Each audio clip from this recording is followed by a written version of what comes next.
Ici Alice, toujours accompagnée de mon acolyte Nina. Hello! Aujourd'hui, on va parler d'un sujet passionnant, souvent polémique et toujours intime. Vaste sujet en effet, car nous avons choisi de vous parler de sexualité et plus précisément de la première fois. Nous allons désintégrer certaines idées reçues, partager quelques conseils et faire un rapide rappel des précautions à prendre et bien sûr parler de plaisir. Si le sujet vous intéresse, alors c'est parti pour le 3e épisode capsule du Femme Podcast. Et pour commencer cet épisode, nous avons fait un petit tour d'horizon des différentes idées reçues sur la première fois et on a fait notre top 5. Idée reçue numéro 1.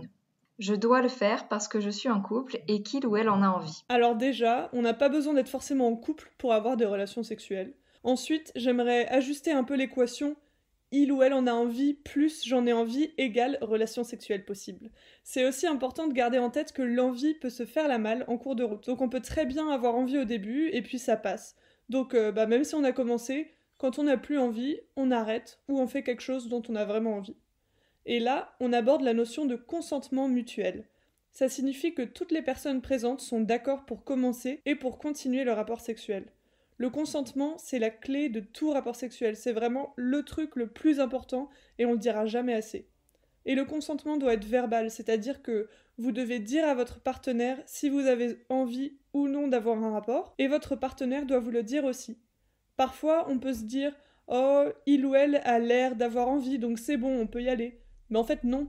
Tant qu'on s'est pas mis d'accord, il n'y a pas de rapport, donc sinon, l'une des personnes se sent peut-être forcée à avoir un rapport. J'ai moi-même compris vraiment le sens du mot consentement assez tard, genre vers 25-26 ans, grâce à une petite vidéo qui s'appelle T-Consent. On vous met le lien en description de l'épisode.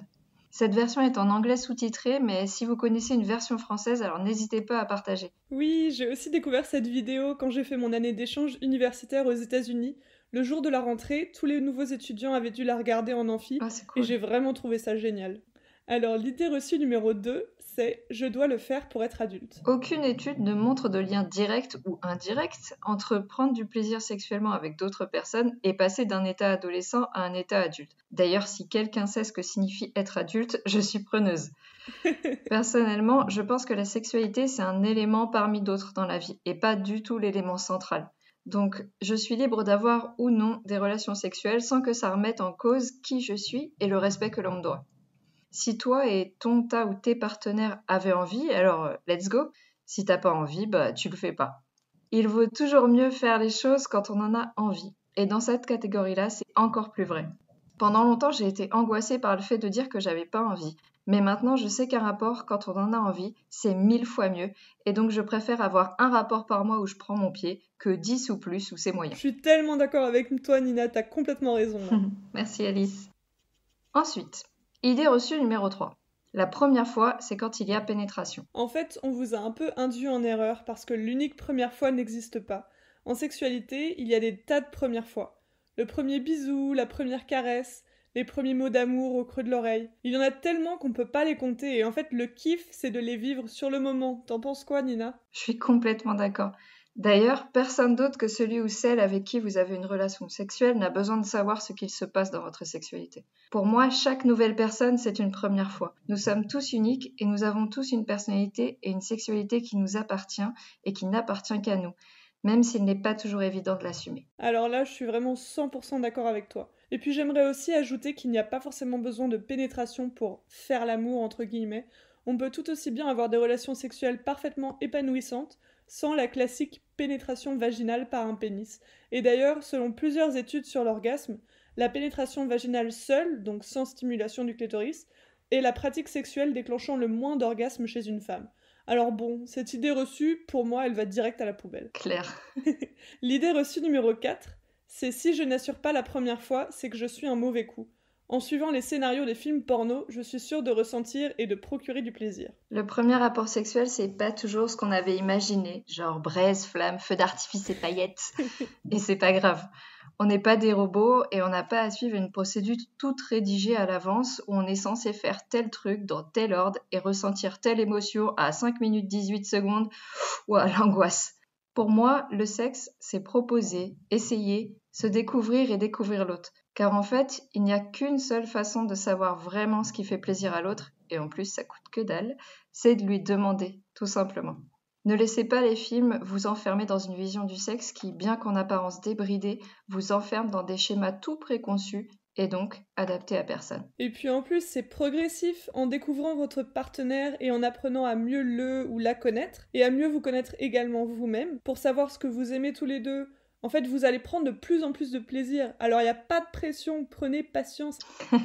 Nous clôturons ce top 5 avec l'idée reçue numéro 5. Quand on est une femme, la première fois, on a mal et on saigne. Alors non, moi perso, j'ai pas saigné pendant ma première fois. Et j'avais pas non plus percé mon hymen, entre guillemets, avant, comme ça peut arriver parfois. Je me souviens que ma cousine qui faisait du basket au collège avait saigné une fois parce que son hymen s'était percé pendant un match avec la course et les sauts du basket. Et j'avais entendu que ça arrivait souvent pendant certains sports. Moi, j'ai aussi entendu dire que le fait de percer l'hymen, en fait, au premier rapport, c'est une légende. En fait, l'hymen, c'est une membrane assez fine qui se trouve plus ou moins autour de l'entrée du vagin. Les hymens totalement fermés, c'est très rare. Dans la plupart des cas, l'hymen est élastique et a besoin d'être manipulé et caressé avec douceur pour qu'il se détende tout seul et ne se déchire pas. D'ailleurs, on ne le perd pas non plus. C'est une partie de notre corps que l'on garde toute notre vie, même si son apparence peut changer au cours de nos expériences. Pour résumer, un hymen déchiré, ça fait juste mal, et perso le masochisme, c'est pas mon truc. Ouais, exactement. Et puis pour ce qui est de l'idée reçue d'avoir mal, comme on disait tout à l'heure, c'est normal de pas forcément prendre un plaisir fou au tout début de notre vie sexuelle, car ça prend du temps d'apprendre à connaître nos corps, notre plaisir et celui de notre partenaire. Mais ça viendra au fur et à mesure. L'important c'est de vous écouter. Et de communiquer. Car ça sera toujours mieux si il ou elle sait comment vous faire plaisir que de le laisser y aller au petit bonheur la chance. Enfin après, si vous préférez le côté au petit bonheur la chance, c'est vous qui décidez. Oui, la communication c'est la clé de tout, toujours. Alors parlez-vous. On n'a pas fait une liste exhaustive. On aurait été obligé de rester en confinement pendant au moins 6 mois pour ça. Donc on a choisi les remarques qui semblaient revenir le plus souvent et qui nous paraissaient le plus urgent de dégommer. Maintenant qu'on a un peu dépoussiéré notre imaginaire, on va prendre un air un peu plus sérieux pour parler des quelques risques à prendre en compte quand on veut se lancer au début et pour les fois suivantes. Mettons-nous dans la situation où le rapport est mutuellement consenti, que les protagonistes sont en bonne santé générale et qu'ils ont choisi un lieu safe. Donc pas des amateurs de cratères volcaniques ou de bancs de méduses venimeuses, quoi. Les deux risques potentiels pour nos étourneaux sont les infections sexuellement transmissibles, aussi appelées IST, et les grossesses non désirées. Alors pour ce qui est des IST, on ne le dira jamais assez, tout rapport sexuel peut présenter des risques, même si c'est le premier pour tout le monde.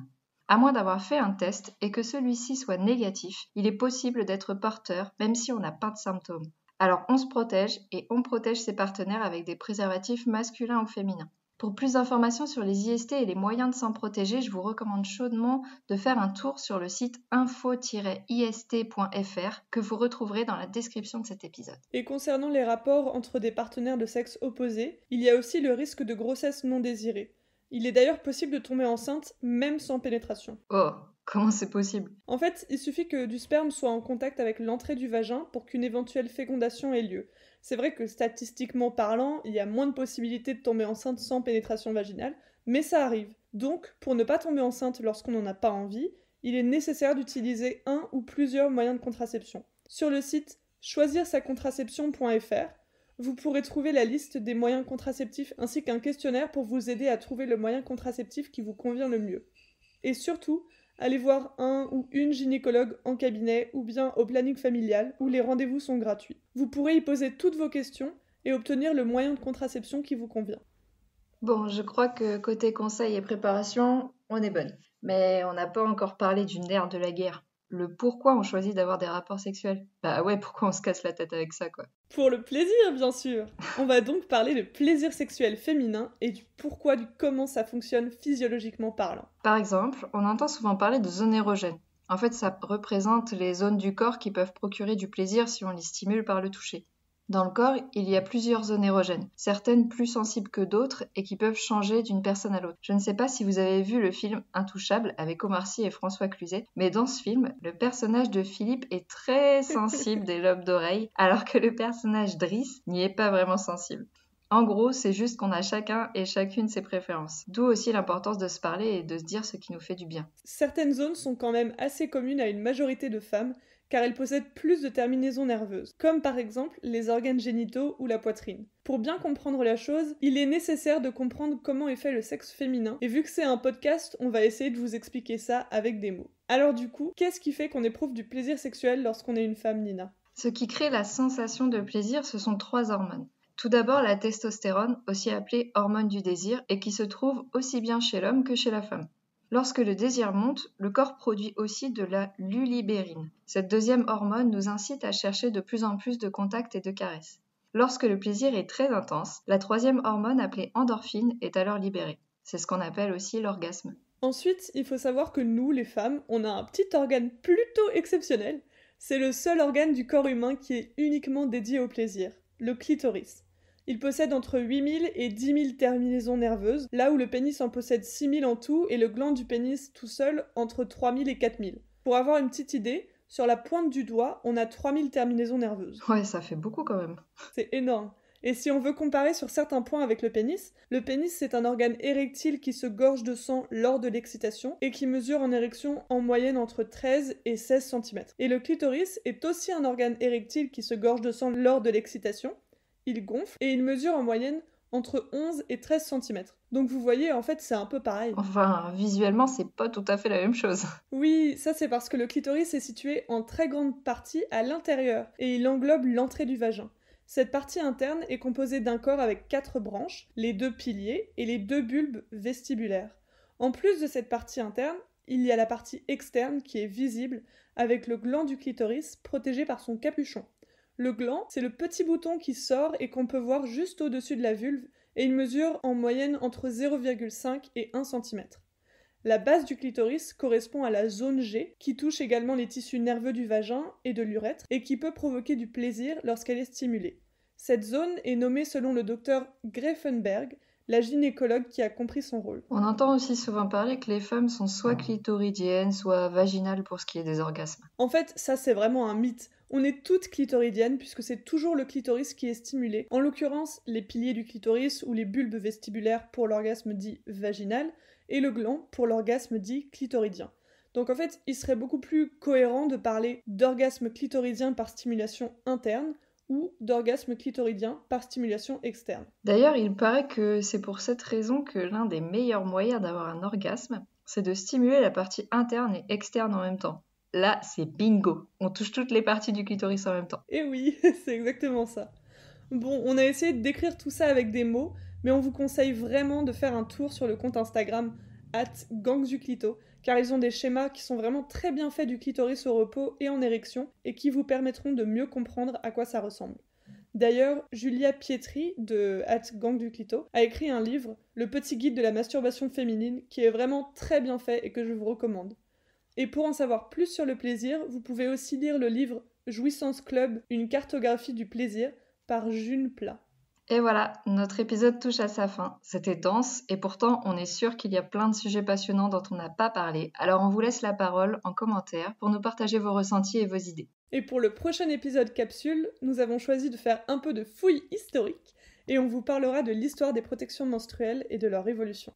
Et dans le prochain épisode interview mardi, nous retrouverons Fabienne Viala pour un échange autour de l'endométriose. Prenez bien soin de vous. À bientôt les warriors.